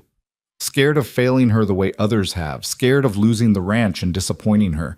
Scared of caring too much when I don't know if she'll ever be ready to care back." "That's called being human," Dutch said. "Means you're doing it right. The ones who aren't scared, who don't worry about failing people, they're the ones who do the most damage." They finished their coffee in silence, 2 men facing an uncertain future with nothing but determination and hope to sustain them. Inside the house, account books waited with their stark truths. In the pastures, cattle grazed that represented everything Caleb had built. And in Willow Creek, a woman slept who'd begun to matter more than she should, more than was safe, but exactly as much as felt right. The cattle drive was 6 weeks away. 6 weeks to prepare, to plan, to somehow transform desperate circumstances into salvageable ones. 6 weeks for Elena to work her magic with numbers and negotiations. 6 weeks for Caleb to prove that the choice he'd made at Boone's trading post wasn't just noble, it was the beginning of something worth fighting for. The stars wheeled overhead, indifferent to human struggles, and morning would come whether they were ready or not. The weeks that followed carried a strange intensity, as if everyone on the Double H understood they were racing against invisible deadlines with everything at stake. Caleb threw himself into preparing for the cattle drive with an almost desperate focus, checking and rechecking equipment, drilling the ranch hands on procedures, inspecting every animal in the herd for signs of illness or weakness. Dutch worked alongside him from dawn to dusk, his experienced eye catching problems before they became disasters. Meanwhile, Elena transformed the ranch's financial chaos into something resembling order. She worked with a quiet ferocity that reminded Caleb of someone fighting for their life, because, in a way, she was. The Double H represented more than employment to her now. It was proof that the world could still offer second chances, that trust could be rewarded, that the cruelty she'd endured wasn't the only truth about humanity. 3 weeks before the drive, Elena appeared at the barn where Caleb was inspecting saddles, her face flushed with something between triumph and disbelief. "I found money," she said without preamble. Caleb looked up from the leather he was examining. "What?" "Money. Well, not actual money, but the equivalent. You remember that grazing lease you signed 4 years ago with the Henderson Ranch?" "Vaguely. They wanted to run some cattle on our north pasture during drought season. They've been using that pasture every summer since, but you never invoiced them for the last 3 years. According to the original agreement, they owe you $60 annually. That's $180 they haven't paid." Caleb blinked. "I completely forgot about that arrangement." "I know. It wasn't in any of your active files. I found the contract in a drawer under some old newspapers." She held up a piece of paper. "I rode over to the Henderson place yesterday and spoke with Mrs. Henderson. She was mortified, said her husband died 2 years ago, and she'd assumed the lease had lapsed because you'd never sent bills. But she checked her own records, confirmed the cattle usage, and agreed to pay immediately. She's sending a bank draft within the week." "Elena, that's—" He stopped, overwhelmed by what this meant. "That's incredible. That's nearly enough to cover our operating shortfall." "Not nearly enough. Exactly enough, assuming we don't have any additional unexpected expenses before the drive." Her expression turned serious. "But Caleb, this just highlights how much money you've been leaving on the table through poor record keeping. The Henderson lease is just one example. I've found 3 other similar situations: unpaid invoices, forgotten agreements, services rendered but never billed. You've essentially been giving away hundreds of dollars because you couldn't keep track of who owed you what. He felt embarrassed and grateful in equal measure. I'm not making excuses, but the bookkeeping always felt less urgent than keeping the cattle alive and the ranch running. I understand that. But the bookkeeping is what keeps you in business long enough to worry about cattle. They're equally important, just in different ways. She softened slightly. That said, you've built something remarkable here despite your administrative shortcomings. Most men would have failed already with record keeping this poor. The fact that you haven't speaks to how good you are at the actual ranching.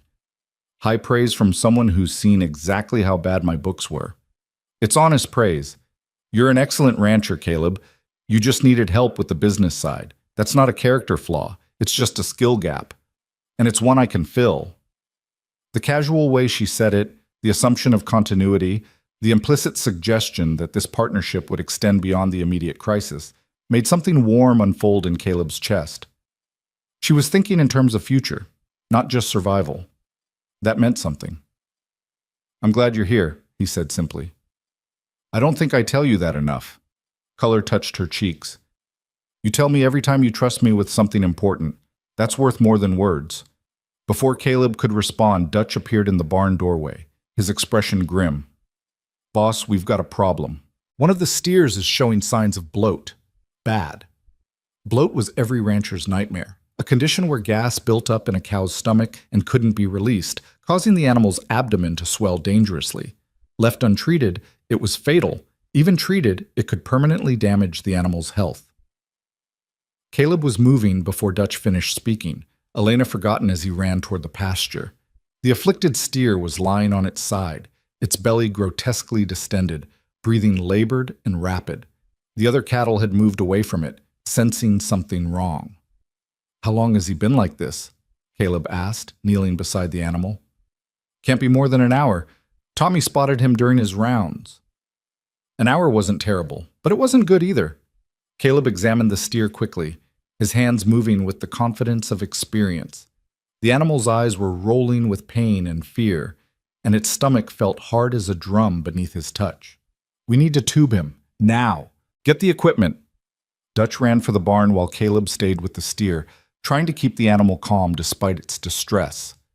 Elena had followed them to the pasture and now stood a few feet away, watching with concern but staying out of the way. Dutch returned with the necessary supplies, a long rubber tube, a bucket of mineral oil, and a wooden block with a hole through its center. Tubing was a delicate procedure that involved passing the tube down the animal's throat and into its stomach to release the trapped gas. Done wrong, it could kill the steer faster than the bloat itself. Hold his head steady, Caleb instructed Dutch. Elena, I need you to be ready with that mineral oil when I tell you. She moved forward immediately, taking the bucket without hesitation. Her hands were steady despite her obvious unfamiliarity with ranch medicine. Caleb positioned the wooden block in the steer's mouth to keep it open, then carefully began feeding the tube down the animal's throat. The steer struggled weakly, but Dutch's strong hands kept its head immobile. Caleb worked with patient precision, feeling his way past the esophagus and toward the stomach. One wrong move could puncture the esophagus or send the tube into the lungs instead. After what felt like an eternity but was probably less than 2 minutes, Caleb felt the tube slide into the stomach. Immediately, foul-smelling gas began rushing out through the tube with a hissing sound that made Elena flinch. Mineral oil, Caleb said, and Elena carefully poured the oil into the top of the tube. The oil would help break up any remaining gas pockets and soothe the irritated stomach lining. Gradually, the steer's breathing eased and its belly began to deflate. Color returned to its gums, and its eyes stopped rolling quite so frantically. Caleb removed the tube slowly, watching for any signs of distress, but the animal seemed to be recovering. He'll need to be watched for the next 24 hours, Caleb said, sitting back on his heels. No grain, just grass and water, and we need to check the rest of the herd. If one's got bloat, others might be showing early signs. I'll handle it, Dutch said. You look done in. It was true. The adrenaline of the emergency was wearing off, leaving Caleb shaky and exhausted. He stood slowly, wiping his hands on his pants, and found Elena watching him with an expression he couldn't quite read. "That was impressive," she said. "I thought he was going to die." "He still might. Bloat's unpredictable, and we won't know for sure if he'll recover until tomorrow. But at least he's got a chance now." They walked back toward the house, leaving Dutch to organize the herd inspection. The sun was high overhead, and Caleb realized he'd worked through what should have been the midday meal without noticing. "You saved that animal's life," Elena said. "Does that happen often?" "Often enough." Ranching isn't just about raising cattle. It's about keeping them alive against everything that tries to kill them. Disease, predators, weather, accidents, their own stupidity sometimes. You fight for every single head because each one represents investment and income you can't afford to lose. It sounds exhausting. It is, but it's also what makes it matter. Nothing worth having comes easy, and the harder you have to fight for something, the more it means when you succeed. Elena was quiet for a moment, then said, "Is that why you fought for me? Because nothing worth having comes easy?" The question caught him off guard. They'd fallen into a comfortable working relationship over the past weeks, but neither had directly addressed the circumstances of how they'd met or what it meant. Now Elena was pushing at that unspoken boundary, asking him to put words to things he'd been carefully not examining. "I fought for you because it was right," he said carefully. "Because walking away would have cost me something I couldn't afford to lose. Your conscience. My humanity. There's a difference between doing what's legal and doing what's right, and I learned a long time ago that I can't live with myself if I choose legal over right when they're in conflict. Even when it costs you everything? Even then. Because everything is just money and property. It can be rebuilt. But compromising who you are, what you stand for, that's a damage that doesn't heal." They reached the house, and Elena paused at the door. "Thank you for that. For being someone who believes those things and lives them, not just talks about them. I'd forgotten men like you existed. We're not that rare, Elena.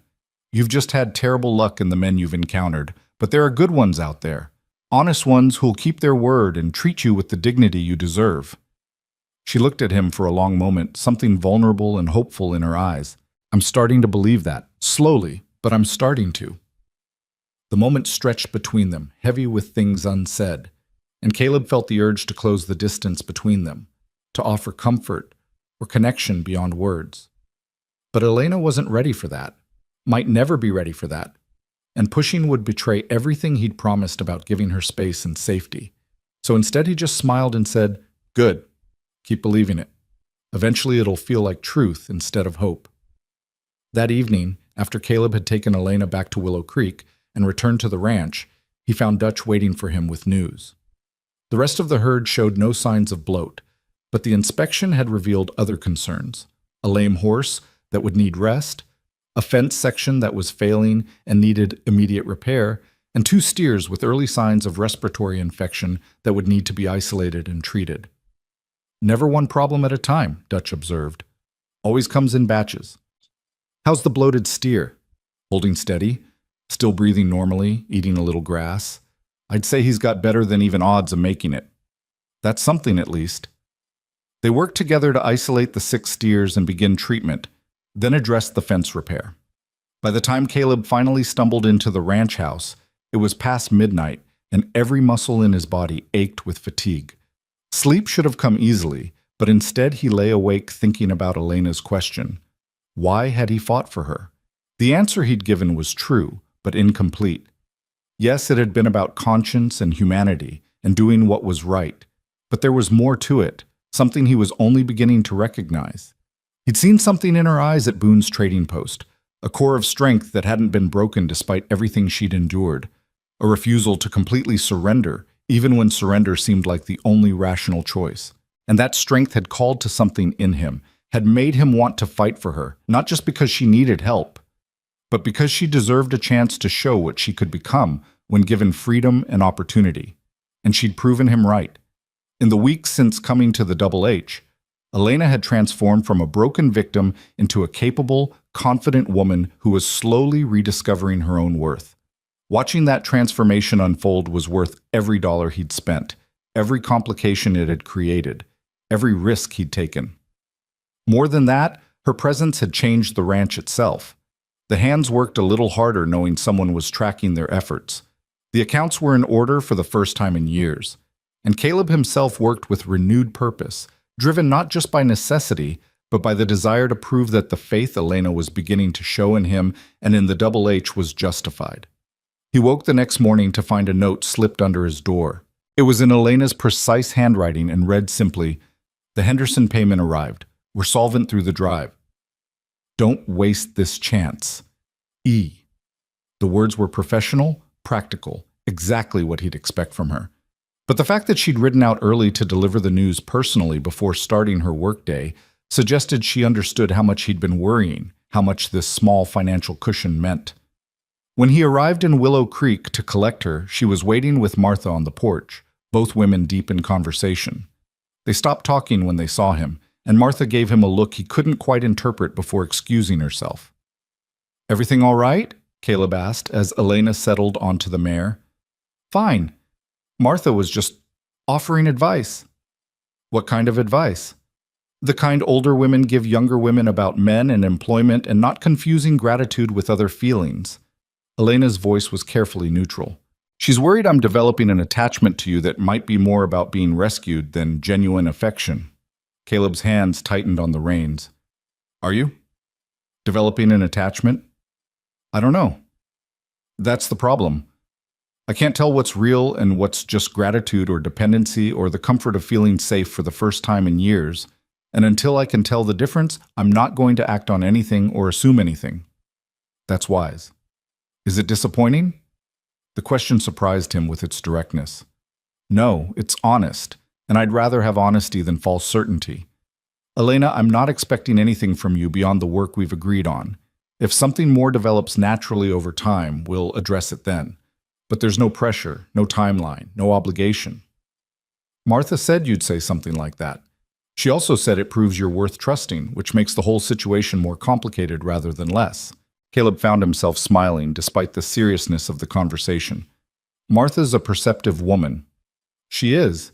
She also said that you're the kind of man who'll wait forever for something that matters and never complain about the waiting. Is that true?"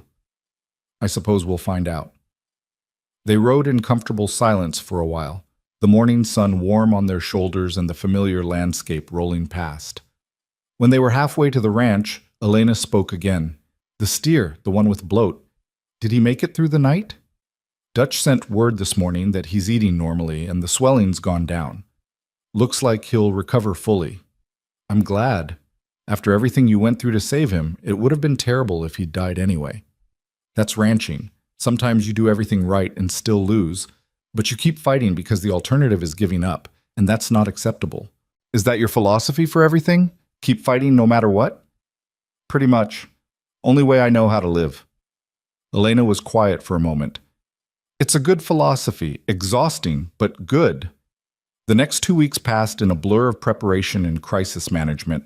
The sick steers recovered. The lame horse healed enough to be useful. The fence repairs held. Elena continued finding small financial efficiencies that added up to meaningful savings, and Caleb began to believe they might actually pull off the impossible. Then, 10 days before the drive was scheduled to begin, a rider arrived from the railhead in Cheyenne with news that made Caleb's blood run cold. The cattle buyer who'd contracted to purchase the Double H's herd had gone bankrupt. The deal was void, and Caleb would have to find a new buyer when he arrived, if he could find one at all. Dutch's face went gray when Caleb told him, "Without a guaranteed buyer, we could drive 200 head all the way to Cheyenne and come home empty-handed if the market's saturated or prices drop." "I know. That's not a risk, boss. That's suicide. We can't afford to gamble the whole herd on maybe finding a buyer. We also can't afford not to try. Sitting here does nothing. At least in Cheyenne, we've got a chance." Elena, who'd been listening quietly, spoke up. "What if we had options? Backup buyers in case the Cheyenne market doesn't work out?" Both men turned to look at her. "Explain," Caleb said. "Before we left Philadelphia, before everything fell apart, my father dealt with commodity brokers. The principle's the same whether you're selling grain or cattle. You need multiple potential buyers to create competition and drive up prices. What if I wrote to buyers in Denver, Colorado Springs, and Fort Collins? Told them we have a quality herd and asked if they'd be interested in making offers contingent on inspection. That would take time we don't have, Dutch objected. Letters take weeks. Telegraph takes hours. I can wire inquiries today, get responses within days. Even if we only get one or two interested parties, that gives us leverage and options. Caleb felt hope kindle despite his exhaustion. Do it. Wire anyone you think might be interested. Cost doesn't matter. This is worth spending money on. Elena left immediately for town, and Caleb watched her go with a mixture of admiration and something deeper he wasn't ready to name. She'd gone from victim to employee to partner in the span of weeks, and now she was actively working to save his ranch with the same fierce determination she brought to everything else. 3 days later, she returned with responses from 4 potential buyers, 3 of whom expressed serious interest pending inspection of the herd. Suddenly, the catastrophe of the lost buyer had transformed into opportunity. Instead of one guaranteed sale at a fixed price, they had multiple interested parties who might compete against each other. You're a genius, too, Caleb told her, reading through the telegrams. This completely changes our position. I'm not a genius. I just remembered what my father taught me about negotiation and applied it to cattle instead of commodities. But she was smiling, clearly pleased with herself. We still have to get the herd to market in good condition, and you'll still need to negotiate skillfully once you're there, but at least now you're negotiating from strength instead of desperation. That night, Caleb called a meeting with all the ranch hands to outline the plan for the drive. They'd leave in a week, pushing the herd hard but carefully to reach Cheyenne on schedule. From there, depending on market conditions and buyer interest, they might divert to Denver or Colorado Springs. It would be grueling, dangerous work, and success was far from guaranteed. But they had a chance, which was more than they'd had a week ago. After the meeting ended and the hands dispersed to their bunks, Elena lingered in the office. She looked tired but energized, her eyes bright with the peculiar excitement that came from facing a challenge head-on. You should get some rest, Caleb said. It's late, and we've got another early morning tomorrow. I know, I just wanted to say something first. She took a breath, gathering her thoughts. When you found me at Boone's, I'd given up, not just on escape or rescue, but on the idea that life could be anything other than suffering and exploitation. I'd stopped believing in dignity or fairness or the possibility that things could get better. Elena, please let me finish. You gave me back more than freedom. You gave me back purpose and pride and the ability to believe that my life could matter. Working here, helping save this ranch, feeling like I'm contributing something meaningful, it's made me remember who I was before everything fell apart. And I wanted you to know that whatever happens with the cattle drive, whether we succeed or fail, you've already given me something infinitely more valuable than wages or employment. You've given me back myself. The raw honesty of it hit Caleb like a physical blow. He stood there struggling to find words adequate to respond to what she'd just shared, but everything he thought to say felt insufficient. Finally, he simply said, You did that yourself, Elena. I just provided an opportunity. Everything else, the courage to trust again, the strength to rebuild, the determination to contribute, that was all you. Don't give me credit for what you've accomplished through your own effort. Then we'll agree to share the credit. You for creating the opportunity, me for taking it. Partnership in the truest sense. Partnership, Caleb repeated, and the word felt right. More right than employer and employee. More honest than rescuer and rescued. They were partners now, bound together by mutual investment in a future that remained uncertain but no longer felt impossible. Elena moved toward the door, then paused. Caleb, when you go on the drive, be careful. I know you're experienced and capable, but I also know how much you're risking. I'd hate for Martha to be right about me confusing gratitude with affection, but I'd hate even more if something happened to you before I could figure out which it actually is. She was gone before he could respond, leaving him standing alone in the office with his heart pounding and his mind racing. That was as close to a declaration as he was likely to get from someone as cautious and wounded as Elena, and it meant everything and nothing simultaneously. But it also meant hope. Hope that this partnership might become something more. Hope that the connection he felt growing between them wasn't one-sided.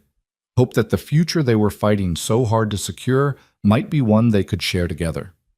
The cattle drive was 6 days away, and everything, the ranch, his financial survival, and the fragile beginning of something that might be love, hung in the balance. But for the first time since walking into Boone's trading post, Caleb felt like the risks were worth taking and the odds were worth fighting. Because some things mattered more than safety or certainty. Some things were worth gambling everything for. And as he looked at the neat ledgers Elena had created, the organized files that represented their combined efforts to save the Double H, he knew that she was one of those things. The morning of the cattle drive dawned clear and cold, the kind of weather that promised good traveling but reminded everyone that autumn was sliding toward winter. Caleb stood in the ranch yard watching his men make final preparations, checking gear with the methodical precision that separated successful drives from disasters. Dutch moved among the horses, his experienced eye assessing each animal's readiness. Pete and Tommy loaded supplies onto the pack horses, while Jake double-checked the remuda, the spare horses they'd need for the long journey ahead. 200 head of cattle milled in the holding pen, their breath steaming in the morning air. They represented everything Caleb had built over 10 years of brutal work, and in a few hours they'd be moving toward Cheyenne with nothing but hope and determination to guide them. Elena had arrived before dawn, insisting on being there to see them off, despite Caleb's protest that it wasn't necessary. She stood near the corral fence now, wrapped in a heavy shawl against the cold, watching the preparations with an intensity that suggested she understood exactly what this moment meant. When Caleb approached her, she turned with a smile that didn't quite hide her worry. "Everything ready?" "As ready as it'll ever be. Weather's holding, cattle look good, and we've got experienced hands. If anything's going to go wrong, it won't be from lack of preparation." "That's not as comforting as you think it is." "I know, but it's honest." He paused, choosing his words carefully. "Elena, if something happens to me out there, please don't say that. I have to. Dutch knows how to run the ranch, and all the financial records are in order thanks to you. If the drive fails, or if I don't make it back, everything's documented well enough that the bank can liquidate cleanly. You'll get your wages in full regardless, I've made sure of that." Elena's eyes flashed with anger he hadn't expected. "Do you really think that's what I'm worried about? Getting paid?" "Caleb, I don't care about the money. I care about you coming back in one piece.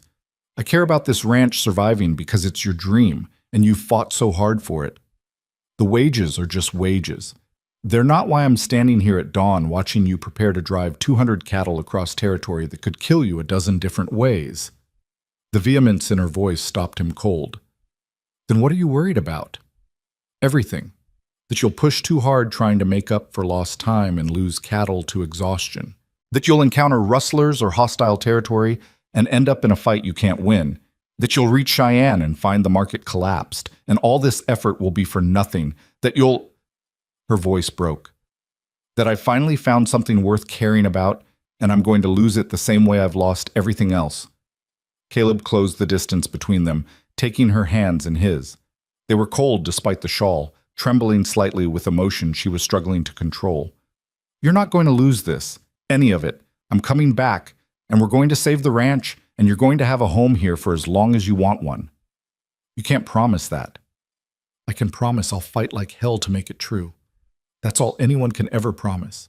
That they'll give everything they have to the things that matter most." Elena looked up at him, and he saw tears threatening in her eyes that she was too proud to let fall. "When did I become one of the things that matter most?" "Probably the moment you stood up to me about my terrible bookkeeping and refused to pretend it was acceptable. Maybe before that, back at Boone's, when you asked me to take you instead of just accepting whatever fate had in store.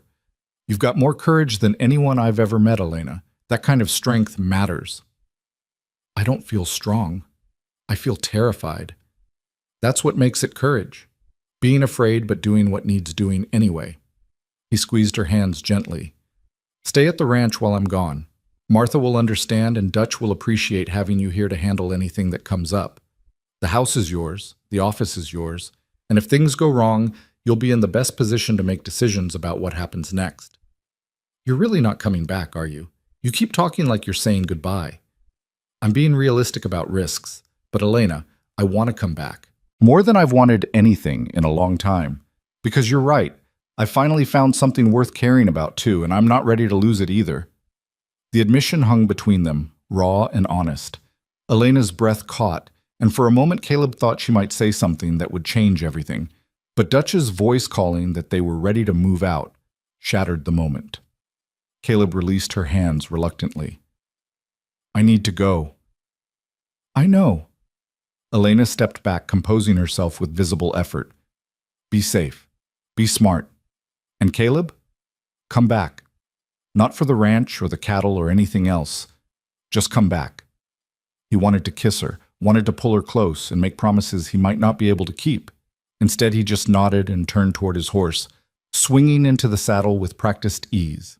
The weight of her gaze followed him as he joined Dutch at the head of the herd, and when he looked back one last time, she raised her hand in farewell that felt simultaneously like goodbye and a promise.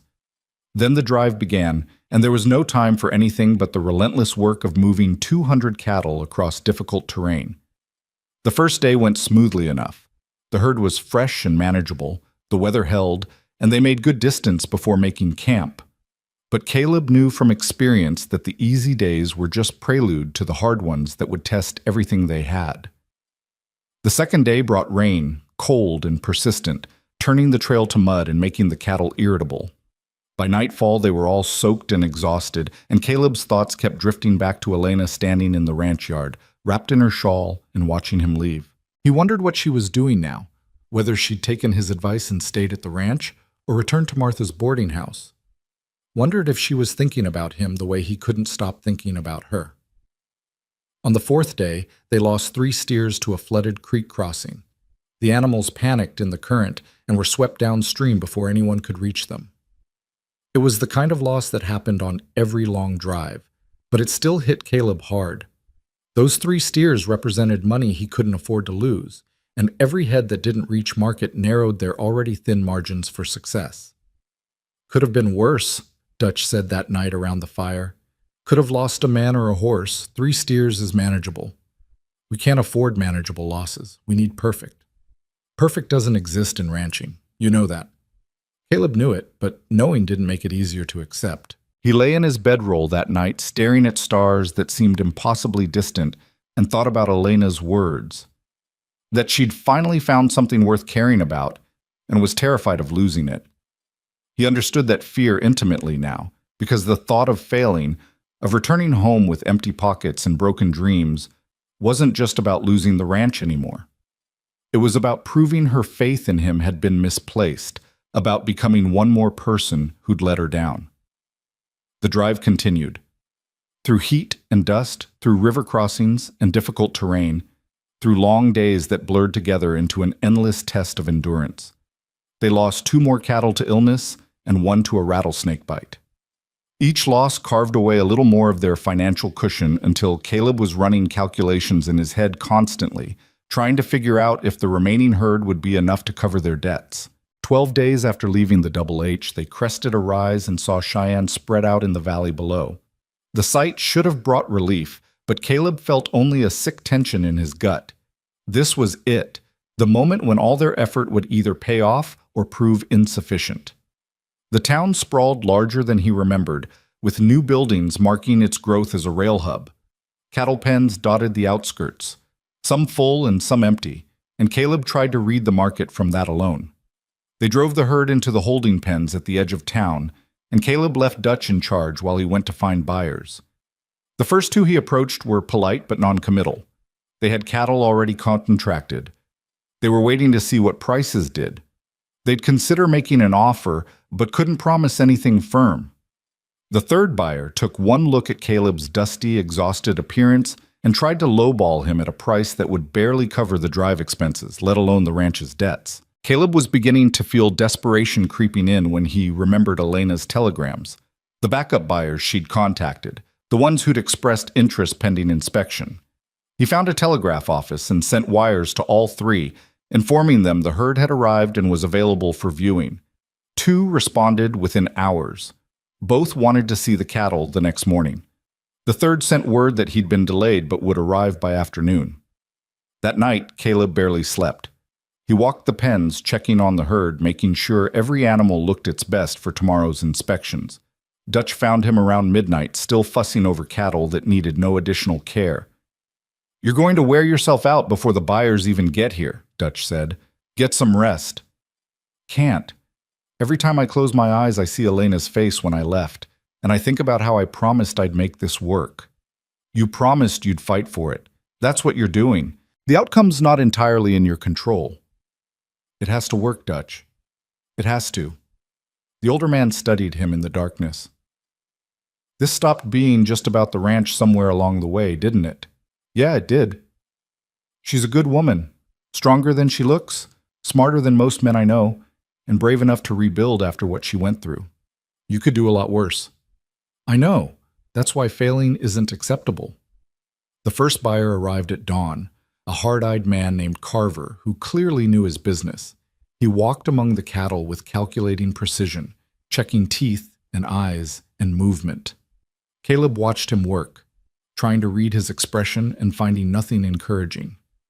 When Carver finished, he quoted a price that made Caleb's heart sink. It was better than the lowball offer from yesterday, but still not enough to clear the ranch's debts and provide operating capital for the winter. Caleb thanked him non-committally and waited for the second buyer. Morrison arrived mid-morning, younger than Carver, but equally professional.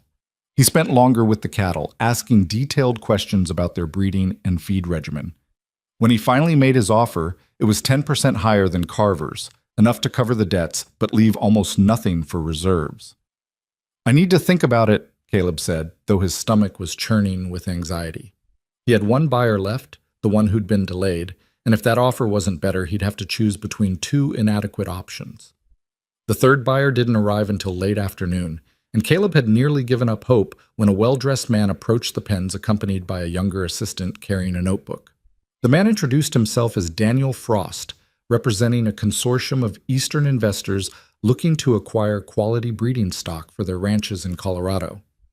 Frost's inspection was different from the others. Where Carver and Morrison had focused on weight and general health, Frost examined bloodlines and conformation, asking questions that demonstrated deep knowledge of cattle breeding. When he finished, he pulled Caleb aside. "Your herd is exactly what we've been looking for," Frost said. "Good genetics, well-maintained, proper age distribution. I'm prepared to make an offer substantially above market rates because these cattle will improve our breeding programs for years to come." The number he quoted made Caleb's breath catch. It was enough to pay off the bank, cover all outstanding debts, provide operating capital through spring, and still leave a reserve for emergencies. It was more than enough. It was salvation. "I'll need to inspect them one more time tomorrow morning before finalizing," Frost continued. "But assuming everything checks out, we can complete the transaction by noon." Caleb agreed with a calmness he didn't feel. After Frost left, he stood alone in the fading light, trying to process what had just happened. They'd done it. Against every odd, through every setback, they'd actually done it. The Double H would survive. His first thought was of Elena. He needed to tell her, needed to share this impossible victory with the person who'd made it possible. He found a telegraph office still open and composed a message, struggling to keep it professional when what he wanted to write was everything he'd been too afraid to say. "Sale confirmed. Ranch saved. Coming home. C." That night he slept deeply for the first time since leaving the Double H, exhaustion and relief combining to pull him into dreamless rest. Morning brought Frost's final inspection, which revealed no problems, and by noon the sale was complete. Caleb held the bank draft in his hands, staring at the amount written there, still not quite believing it was real. "We did it," Dutch said, clapping him on the shoulder. "Against every damn odd, we actually did it. Elena did it. If she hadn't organized those backup buyers, we'd be taking Morrison's offer and barely scraping by. Then I guess you owe her more than wages." "I owe her everything." The ride back to the Double H took 5 days, and every mile felt like it took an eternity. Caleb pushed hard, eager to get home, to see Elena, to share the news in person rather than through cold telegraph wires. He imagined her face when he told her they'd succeeded, imagined the relief and joy that would replace the worry he'd seen when he left. They reached the ranch on a cold October afternoon, the valley looking exactly as he'd left it except that smoke rose from both the main house and the bunkhouse. As they rode into the yard, Elena emerged from the house, and Caleb's heart lurched at the sight of her. She looked thinner than he remembered, shadows under her eyes suggesting she'd slept poorly while he was gone. But when she saw him, her face transformed with such pure relief that he understood immediately how much she'd been carrying while he was away. He dismounted before his horse fully stopped, closing the distance between them in 3 long strides. For a moment they just stood there, close enough to touch, but not quite making contact, both overwhelmed by emotions too large for easy expression. "You're back," Elena said, her voice unsteady. "You're really back." "Told you I would be." The telegraph said the sale was confirmed. Did we? We made it, more than made it, enough to pay everything we owe and have reserves left over. The ranch is safe, Elena. We're safe. Her eyes filled with tears that spilled over despite her obvious effort to contain them. "I was so scared. Every day you were gone, I kept thinking about all the things that could go wrong, all the ways this could end badly. And I realized that somewhere along the way, this stopped being about employment or gratitude or anything simple. I care about you, Caleb, about this place, about the future we might build together, and the thought of losing it before I'd even had a chance to see what it could become was unbearable." Caleb reached out slowly, giving her time to pull away if she wanted. When she didn't, he cupped her face in his hands, his thumbs gently wiping away her tears. "You're not losing anything. Not the ranch, not your place here, and not me. I told you I'd come back, and I meant it, because you matter, Elena. More than the ranch, more than the money, more than anything else. You matter." "I don't know how to do this," she whispered. "How to trust that good things can last, that people mean what they say. Everyone else who promised me something broke that promise eventually." "I know. And I can't guarantee I'll never let you down or make mistakes or fail at something important. I'm human, and humans are imperfect. But I can promise that I'll never lie to you, never use you, and never treat you as anything less than the remarkable woman you are. And I can promise that I'll fight for this, for us, the same way I fought to save the ranch. With everything I have, for as long as it takes." Elena searched his face, looking for some hint of deception or ulterior motive. Whatever she found must have satisfied her because she finally leaned into his touch, closing the last distance between them. "Then I want to try. I'm terrified and uncertain and still learning how to believe in good things again. But I want to try." Caleb bent his head and kissed her, gentle and careful, aware that this moment represented more than simple romance. It was trust rebuilding, hope rekindling, 2 damaged people deciding that despite everything they'd lost and endured, they still had the courage to reach for something better. When they finally separated, Dutch was watching from a polite distance with an expression of satisfaction. "About damn time," he called out. "Now, can we please celebrate not losing everything?" That night, the ranch house filled with people. Martha came from town bringing food and her characteristic no-nonsense warmth. The ranch hands gathered around the table, and even the neighboring ranchers stopped by to offer congratulations. The Henderson widow, who'd paid the forgotten lease, appeared with a pie, thanking Caleb again for his understanding about the delayed payment. Elena moved through the gathering with growing confidence, accepting congratulations and deflecting credit to Caleb even as he insisted the success was as much hers as his. Watching her laugh with Martha, discuss cattle prices with Dutch, and handle the social complexity of the evening with natural grace, Caleb saw the full transformation of the woman who'd been tied beneath a cottonwood tree 3 months earlier. That frightened, broken person was gone, replaced by someone strong and capable and fully alive. Late in the evening, after most guests had departed, and only the ranch hands remained finishing the last of the whiskey, Elena found Caleb on the porch, looking out at the darkened valley. "You should be inside celebrating with your men," she said, joining him. "Just needed a moment to let it all settle. 3 months ago I rode south to buy a horse and instead found you. I spent $600 I couldn't afford, turned my entire life sideways and risked everything I'd built. And somehow, it all worked out better than I could have imagined." "You really think finding me worked out better than getting the horse you needed?" "The horse would have helped with one cattle drive. You helped save the entire ranch and gave me a reason to fight harder than I've ever fought for anything. So yes, finding you was infinitely better." Elena smiled, taking his hand. "When Boone tore up that contract, when you told me I was free, I didn't believe it. Freedom seemed like an abstract concept, something other people had but I'd never experienced.